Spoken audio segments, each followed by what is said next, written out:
প্রত্যাশিত দেশ ও সমাজ করতে সৎ কাজের উৎসাহ ও অসৎ কাজ নিরুৎসাহিত করতে হবে বিএনপির ইফতার মাহফিলে তারেক রহমান।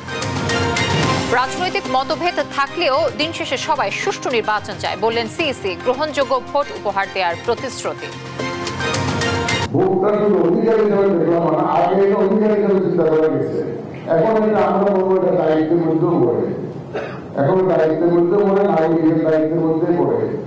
শেখ হাসিনার সময় সব হত্যাকাণ্ড নথিভুক্ত করার আহ্বান প্রধান উপদেষ্টার। কারিগরি সহায়তা দিতে প্রস্তুত জাতিসংঘ। স্কুল ভর্তিতে কোটা সুবিধা পাবেন জুলাই আন্দোলনে হতাহতদের পরিবার। আবু সাইদ হত্যায় 4 আসামিকে ট্রাইব্যুনালে হাজির করার নির্দেশ। ডিজিএফআই এর সাবেক ডিজি সাইফুল আলমের বাসা থেকে 2,45,00,000 টাকা জব্দ। সাবেক এমপি তানভীর ইমামের বিরুদ্ধে মামলা। এবার লালমনিরহাটের দহগ্রাম সীমান্তে বিএসএফের খুঁটি বসিয়ে বেড়া দেওয়ার চেষ্টা, স্থানীয়দের মধ্যে উত্তেজনা। বিজিবির হস্তক্ষেপ বন্ধ। এবং ট্রাম্প জেলেনস্কির বাগবিতণ্ডার 2 দিন পরই লন্ডনে বসছে ইউক্রেন বিষয়ক সম্মেলন। যোগ দিচ্ছেন বিশ্ব নেতারা। আলোচনায় শান্তি পরিকল্পনা। সংবাদ রাতে শুনছিলেন সংবাদ শিরোনামগুলো। আপনাদের সঙ্গে রয়েছে আমি তানজিয়া জুথি। চারপাশের মানুষকে সৎ কাজের উৎসাহ দেয়া ও অসৎ কাজে নিরুৎসাহিত করার মধ্য দিয়ে প্রত্যাশিত সমাজ ও দেশ গড়ার আহ্বান জানিয়েছেন বিএনপির ভারপ্রাপ্ত চেয়ারম্যান তারেক রহমান। রোববার রাজধানীর লেডিস ক্লাবে ইফতার মাহফিলে ভার্চুয়ালি যুক্ত হয়ে কথা বলেন তিনি। সারা বিশ্বের সঙ্গে একই দিনে রোজা ও ঈদ পালন করা যায় কিনা তা চিন্তা করতে ওলামা মাশায়েখদের প্রতি আহ্বানও জানান।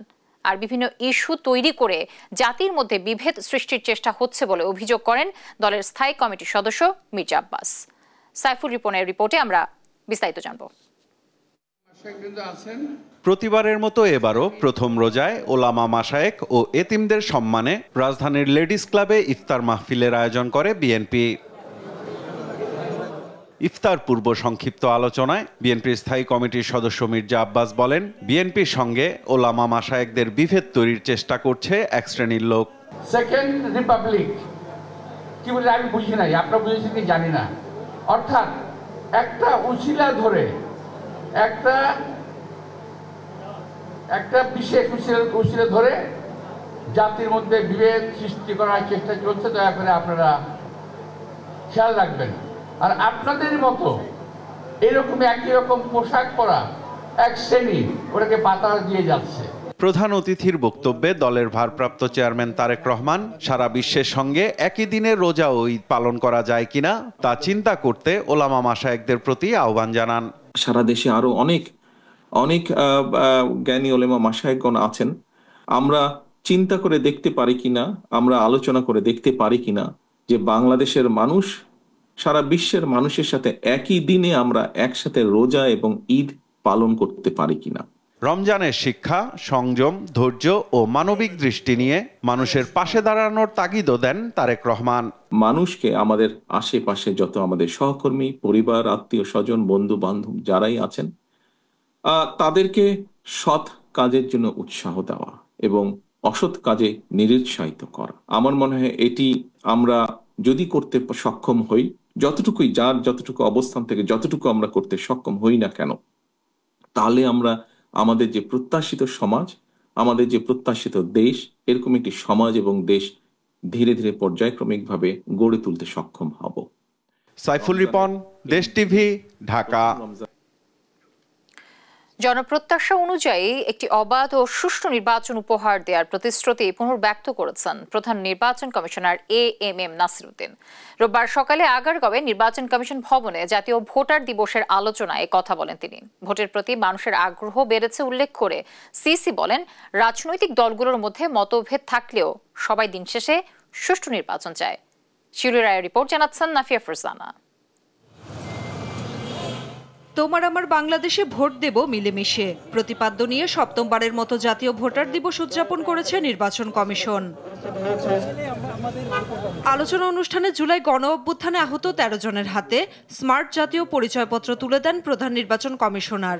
জানান, দেশে এখন মোট ভোটার সংখ্যা ১২,৩৭,৩২,২৭৪ জন। ২০ জানুয়ারি থেকে বাড়ি বাড়ি গিয়ে ৫৩ লাখের বেশি নতুন ভোটার আবেদন পাওয়া গেছে এবং ১৯ লাখের বেশি মৃত ভোটারকে তালিকা থেকে বাদ দেওয়া হয়েছে বলেও জানান তিনি। দিবসটি উপলক্ষে নির্বাচন ভবনের আলোচনায় কমিশনাররা বলেন, একটি ভঙ্গুর নির্বাচন ব্যবস্থা এবং ভূলণ্ঠিত ভাবমূর্তি থেকে বেরিয়ে এসে ভোট বিমুখ জনগোষ্ঠীকে ভোটের প্রতি আগ্রহী করে তোলার সুযোগ সৃষ্টি হয়েছে। আমরা যে ভোটার তালিকা, যেটা আমাদের বেসিক র ম্যাটেরিয়াল ইনস্ট্রুমেন্ট, যেটা দিয়ে ভোট অনুষ্ঠান করব, সেটাকে কোনো মিথ বা কোনো ধরনের ভুয়া অভিযোগে অভিযুক্ত হতে আমরা দিব না। বিগত সময়গুলোতে যে নির্বাচনগুলো হয়েছে, এটি কেউ বলবেন না যে ভালো নির্বাচন হয়েছে, নিরপেক্ষ নির্বাচন হয়েছে, সঠিক নির্বাচন হয়েছে। নির্বাচন কমিশন আর রাতের ভোট দেখতে চায় না বলেও মন্তব্য করেন কমিশনাররা।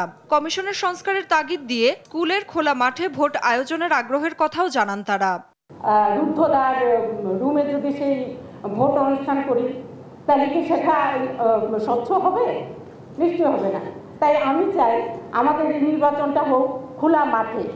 এ সময় প্রধান নির্বাচন কমিশনার বলেন, একটি ভালো নির্বাচন উপহার দেওয়ার জন্য জাতির কাছে প্রতিজ্ঞাবদ্ধ নির্বাচন কমিশন। আমি দ্বিতীয় কোনো দেখতে পাই নাই যে সুন্দর ক্রেডিবল একটা গ্রহণযোগ্য নির্বাচন চাই না, এমন কেউ আমাকে বলেনি, কিন্তু একজনও বলেনি। যত রাজনৈতিক দল আমাদের সাথে আসলে কি করে যে আমরা একটা সুন্দর নির্বাচন চাই, ক্রেডিবল গ্রহণযোগ্য একটা বিশ্বাসযোগ্য নির্বাচন চাই, এবং গতকালে যাদের সাথে দেখা আমরা সবাই।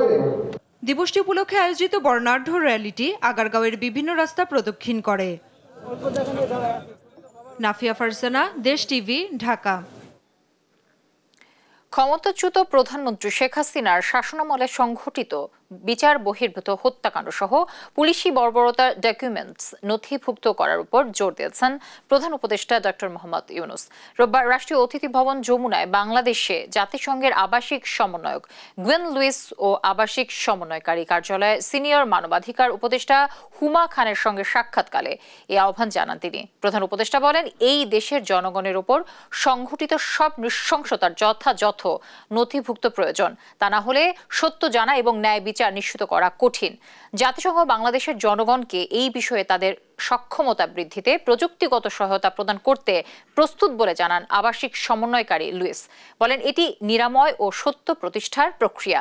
এ সময় জুলাই আন্দোলনে হত্যাকাণ্ড নিয়ে প্রতিবেদনের জন্য জাতিসংঘকে ধন্যবাদ জানান প্রধান উপদেষ্টা।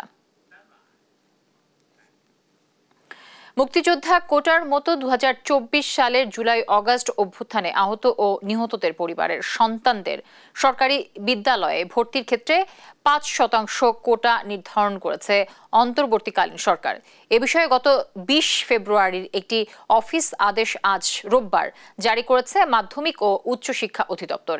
এতে বলা হয়, মুক্তিযোদ্ধা বা শহীদ মুক্তিযোদ্ধাদের পুত্র, কন্যা এবং জুলাই গণ অভ্যুত্থান ২০২৪-এ আহত বা শহীদ পরিবারের সদস্যদের সরকারি মাধ্যমিক বিদ্যালয়ে ভর্তির জন্য ৫% আসন সংরক্ষিত থাকবে। মুক্তিযোদ্ধা বা শহীদ মুক্তিযোদ্ধাদের পুত্র, কন্যা এবং জুলাই গণ অভ্যুত্থান ২০২৪-এ আহত বা শহীদ পরিবারের সদস্যদের আসন নির্ধারণের ক্ষেত্রে সংশ্লিষ্ট প্রমাণপত্র বা গেজেটের সত্যায়িত কপি আবেদনপত্রের সঙ্গে সংযুক্ত করতে হবে এবং ভর্তির সময় মূল কপি প্রদর্শন করতে হবে।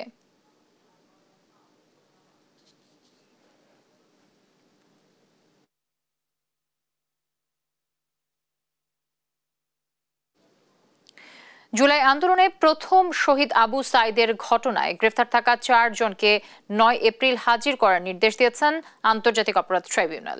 এদিকে এপ্রিলের মধ্যেই আবু সাইদ হত্যা মামলার তদন্ত প্রতিবেদন আন্তর্জাতিক অপরাধ ট্রাইব্যুনালে দাখিল করা হবে। মামলার প্রধান আসামি শেখ হাসিনা। বাকিটা থাকছে সাবরিনা মজুমদারের রিপোর্টে।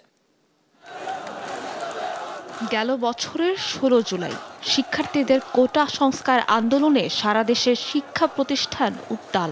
তখন ছাত্রদের ঢাল হয়ে বেগম রোকেয়া বিশ্ববিদ্যালয়ের সড়কে পুলিশের তাক করা অস্ত্রের সামনে ২ হাত প্রসারিত করে বুক চেতিয়ে দাঁড়িয়ে যান আবু সাইদ। এক পর্যায়ে তার উপর পুলিশ গুলি চালালে সড়কে লুটিয়ে পড়েন সাইদ। এই দৃশ্য গণমাধ্যম ও সামাজিক যোগাযোগ মাধ্যমে ছড়িয়ে পড়ে, যা দেখে ক্ষোভে ফেটে পড়ে সারা দেশের ছাত্র জনতা। আবু সাইদ জুলাই আগস্টের আন্দোলনের প্রথম শহীদ। এ ঘটনায় রোববার আন্তর্জাতিক অপরাধ ট্রাইব্যুনালে শেখ হাসিনাকে প্রধান আসামি করে বেগম রোকেয়া বিশ্ববিদ্যালয়ে প্রক্টর 2 পুলিশ সদস্য সহ 4 জনকে মামলায় আসামি করা হয়। এছাড়া ট্রাইব্যুনালের চেয়ারম্যান বিচারপতি গোলাম মর্তুজা মজুমদারের নেতৃত্বে 3 সদস্যের ট্রাইব্যুনালে আবু সাইদের মামলায় গ্রেফতার হওয়ার 4 জনকে 9 এপ্রিল হাজির করার নির্দেশ দেওয়া হয়েছে বলে জানান চিফ প্রসিকিউটর। সেই সময়ে তাকে পরপর বেশ কয়েকটি গুলি করে হত্যা করা হয়। এই হত্যাকাণ্ডের আগে বেগম রোকেয়া বিশ্ববিদ্যালয়ের সেই সময়ের প্রক্টর এবং ছাত্রলীগের নেতাকর্মীরা এই বৈষম্য বিরোধী ছাত্র আন্দোলনের উপরে নানানভাবে বৈষম্য বিরোধী ছাত্র জনতার উপরে কয়েক দফায় হামলা করে, তাদেরকে বিশ্ববিদ্যালয়ের ভেতর থেকে লাঠিপেটা করে বাইরে বের করে এবং রাস্তায় যখন তারা দাঁড়িয়েছিল তখন খুব ঠান্ডা মাথায় একের পর এক গুলি করে তাকে হত্যা করা হয়। এদিকে শেখ হাসিনার বিরুদ্ধে জুলাই গণহত্যা সহ বিভিন্ন মামলায় চলা তদন্তের প্রতিবেদন চলতি মাসে ট্রাইব্যুনালে দাখিল করার কথা জানান তিনি। শেখ হাসিনার বিরুদ্ধে একটা আলাদাভাবে তদন্ত রিপোর্ট দাখিল হবে, কিন্তু সকল মামলার ঘটনার প্রধান আসামি শেখ হাসিনা এবং সবগুলো মামলা তার নির্দেশে হয়েছে, এভাবেই সমস্ত রিপোর্টগুলো আমাদের কাছে এসেছে। আবু সাইদের হত্যা মামলার তদন্ত প্রতিবেদন এপ্রিলে দাখিল করার কথাও জানান ট্রাইব্যুনালের চিফ প্রসিকিউটর। সাবরিনা মজুমদার, দেশ টিভি, ঢাকা।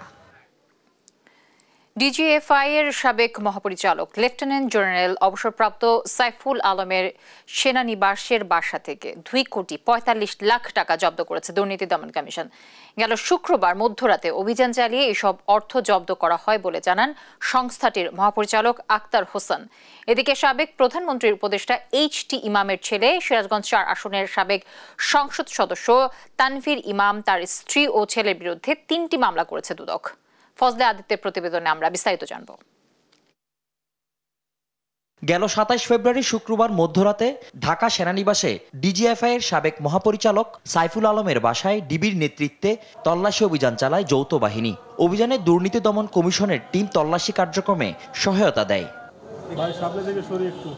অভিযানে 2টি লাগেজে মোট 2,45,00,000 টাকা পায় দুদক। রোববার দুপুরে সাংবাদিকদের এ তথ্য জানায় দুদক মহাপরিচালক। বিভিন্ন পর্যায়ে কর্মকর্তা, আমাদের অনুসন্ধান দল এবং যৌথ বাহিনীর সবাই উপস্থিতিতে জব্দ তালিকা মূলে সেই ট্রাঙ্ক এবং ট্রাঙ্কের ভিতরে রক্ষিত টাকা উদ্ধার করা হয়েছে এবং সেটা আপনারা ঠিকই দেখেছেন, সেটা বিজ্ঞ আদালতে উক্ত টাকা জমা দেয়। এদিকে সাবেক প্রধানমন্ত্রী শেখ হাসিনার রাজনৈতিক উপদেষ্টা প্রয়াত এইচ.টি. ইমামের ছেলে এবং সিরাজগঞ্জ 4 আসনের সাবেক সংসদ সদস্য তানভীর ইমাম তার স্ত্রী ও মেয়ের বিরুদ্ধে 34 কোটি টাকার বেশি অবৈধ সম্পদ অর্জনের অভিযোগে মামলা করেছে দুদক। সংসদ সদস্য হিসাবে দায়িত্ব পালনকালে গত আয়ের উৎসের সাথে অসঙ্গতিপূর্ণ 30,65,00,000 টাকার বেশি মূল্যের সম্পদ অর্জন এবং দখলে রাখার অপরাধে তার বিরুদ্ধে দুর্নীতি দমন কমিশন আইন 2004, দুর্নীতি প্রতিরোধ আইন 1947 সংশ্লিষ্ট ধারায় একটি মামলা রুজু হয়েছে। এছাড়া কেনাকাটায় অনিয়ম ও দুর্নীতি প্রমাণ হওয়ায় গোপালগঞ্জ বিজ্ঞান ও প্রযুক্তি বিশ্ববিদ্যালয়ের উপাচার্য সহ 4 জনের বিরুদ্ধে মামলা করেছে দুর্নীতি দমন কমিশন। একটি মামলা রুজু হয়েছে। ফজলে আদিত্য, দেশ টিভি, ঢাকা।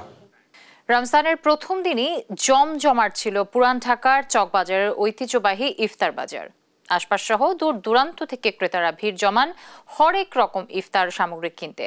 কাবাব, বিরিয়ানি, শাহী হালিম ও জিলাপি সহ পুরান ঢাকার বিখ্যাত সব ইফতার সামগ্রী নিয়ে পসরা বসান দোকানিরা। তবে এবার ইফতার উপকরণের দাম কিছুটা বেড়েছে।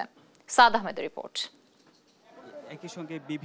রোববার রমজানের প্রথম দিনেই জমজমাট পুরান ঢাকার চকবাজারের ঐতিহাসিক ইফতার বাজার। দুপুর থেকে নানা রকম ইফতারের পসরা সাজিয়ে বসেন বিক্রেতারা। কেউ ব্যস্ত হাঁকডাক দিয়ে বিক্রিতে, আবার কেউ ব্যস্ত প্যাকেট করতে। রাজধানীর বিভিন্ন এলাকা থেকে দলে দলে ক্রেতারা আসছেন, পছন্দের খাবার কিনে নিয়ে যাচ্ছেন। চিকেন টিক্কা, চিকেন গ্রেভি, কিমা পরোটা, পনির পরোটা, দই বড়া, বিফ শিক কাবাব, বোরহানি, ডিম চপ, ভেজিটেবল রোল সহ ছিল নানা আইটেম। চকবাজারের বিখ্যাত খাবার সুতি কাবাব। গরুর সুতি কাবাব কেজি 1200 টাকা এবং খাসি সুতি কাবাব 1500 টাকা কেজিতেও বিক্রি হয়। প্রতি কেজি শাহী ছোলা 300 টাকা, চিকেন আচারি 1200 টাকা, কাশ্মীরি বিফ আচারি 1500 টাকা, আর চিকেন রোল 50 টাকা, হালিম 100 থেকে 800 টাকা প্রতি বক্স বিক্রি হয়। মুরগির রোস্ট 300 টাকা, কোয়েল পাখির রোস্ট 100 টাকায় প্রতি পিস বিক্রি করেন। ক্রেতা সমাগম থাকায় সন্তোষ জানান দোকানিরা। মানুষ বেশি, বেচে কিনা নাই ভাই। এবার একটু কম, লোক বেশি, কাস্টমার কম। আজকে প্রথম রোজায় তো স্বাভাবিক বোঝা যাচ্ছে না, ইনশাল্লাহ কালকে থেকে বোঝা যাবে। আজকে তো বেশিরভাগ দেখা যায় কাস্টমার থেকে বেশি একটু আপনার ওই ইয়ারাই ছিল বেশি। ইফতার কিনতে বিভিন্ন স্থান থেকে এসেছেন ক্রেতারা, এসেছেন বিদেশিরাও। খাবারের মান ও দাম নিয়ে রয়েছে মিশ্র প্রতিক্রিয়া।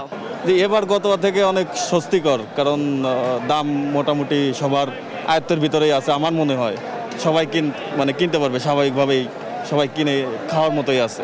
দাম অতটা বেশি নাই। এখানে দামটা একটু বেশি, কিন্তু আমরা খুঁজতেছি যে একটু অথেন্টিক বা খাবারের মানটা যেন ভালো হয়। গতবার তো কমই আছে আলহামদুলিল্লাহ। To join in with the iftar and taste some of the delicious foods. The atmosphere is wonderful. It's once in a lifetime experience.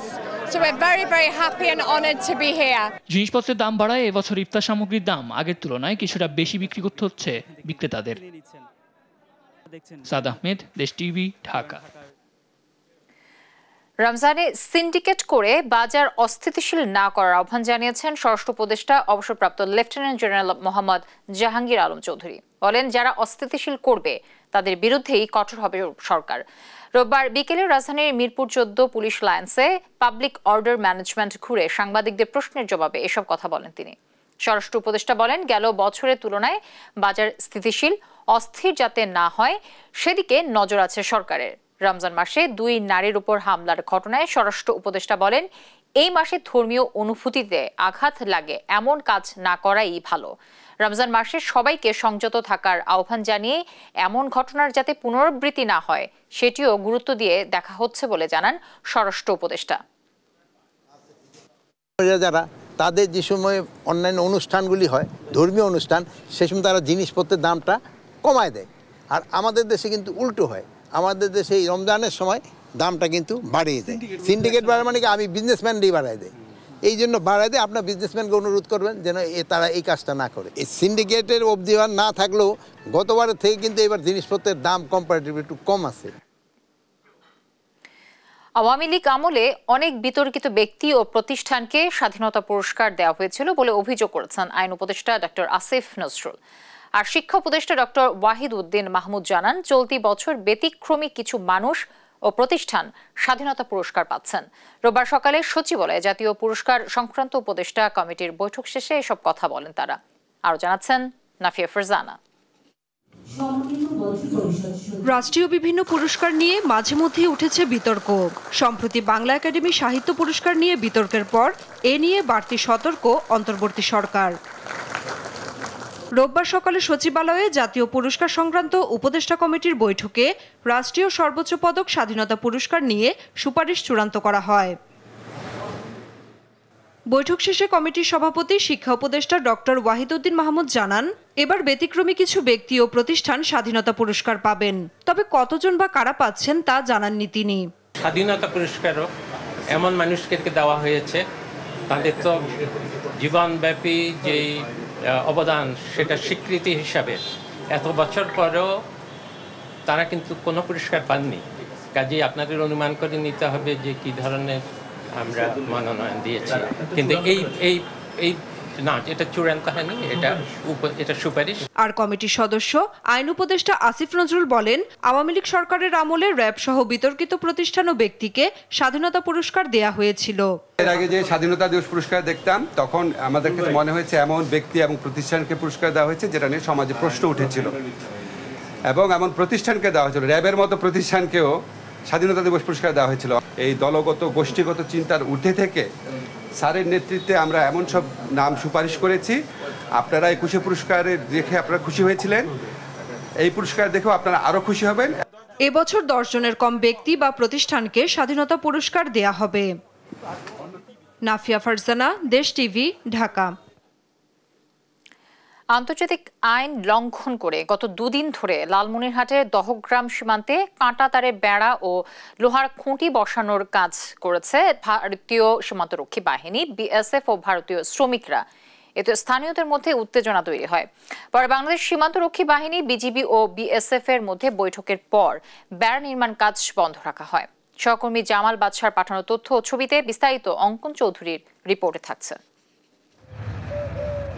আন্তর্জাতিক সীমানা আইন লঙ্ঘন করেই সম্প্রতি সীমান্তের শূন্যরেখা বরাবর ভারত কাঁটাতারের বেড়া স্থাপন করায় দুই দেশের সীমান্তরক্ষীদের মধ্যে উত্তেজনা তৈরি হয়। সে সময় দুই দেশের মধ্যে আলোচনার পর আন্তর্জাতিক সীমানায় বেড়া নির্মাণ বন্ধ করে ভারত। তবে আবার দহগ্রাম কলোনিপাড়া সীমান্তে কাঁটাতার স্থাপনের চেষ্টা করল বিএসএফ ও ভারতীয় শ্রমিকরা।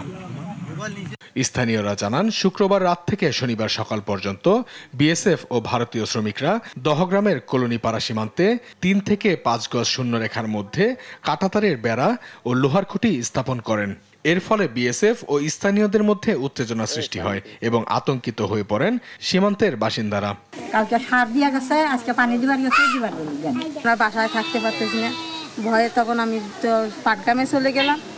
আবার পাটগ্রাম থেকে খবর নিতেছে যে নাই থামছে বলে, এই যে আবার আজকে আসলাম। রাস্তা যাচ্ছে, রাস্তার সাথে আমাদের জমি, ওখানে গেলেও ওদিক থেকে সরে আসবার বলে আমাদের খেতেও তো যাইতে দেয় না। এখন আমার রাতারাতি মানে এইটা দিতেছে, এইটা দিলে তো আমাদের অসুবিধা। বিজিবির পক্ষ থেকে বিএসএফকে চিঠি পাঠানোর পর শনিবার দুদেশের সীমান্তরক্ষীদের মধ্যে পতাকা বৈঠক অনুষ্ঠিত হয়। বিজিবির পক্ষে পানবাড়ি কোম্পানি কমান্ডার সুবেদার আয়ুব আলী 7 সদস্যের প্রতিনিধি দল নেতৃত্ব দেন এবং বিএসএফ এর পক্ষে নেতৃত্ব দেন কোম্পানি কমান্ডার জালম সিং। তবে বিজিবির পক্ষ থেকে এ ব্যাপারে কোনো মন্তব্য করা হয়নি। চট্টগ্রাম থানার ভারপ্রাপ্ত কর্মকর্তা জানান, বর্তমানে সীমান্তের পরিস্থিতি শান্ত। বলতেছিল যে ওরা কাঁটাতারের বেড়া দিতে আসছিল, কিন্তু বিজিবি বাধা দেওয়াতে ওরা আর দিতে পারে না। এর আগে গেল বছর 31 ডিসেম্বর দহগ্রাম ইউনিয়নের সরকারপাড়া সীমান্তে প্রায় 1.5 কিলোমিটার এলাকা জুড়ে বিএসএফ ভারতীয় শ্রমিকদের নিয়ে কাঁটাতার বেড়া স্থাপন করেন। নিউজ ডেস্ক, দেশ টিভি।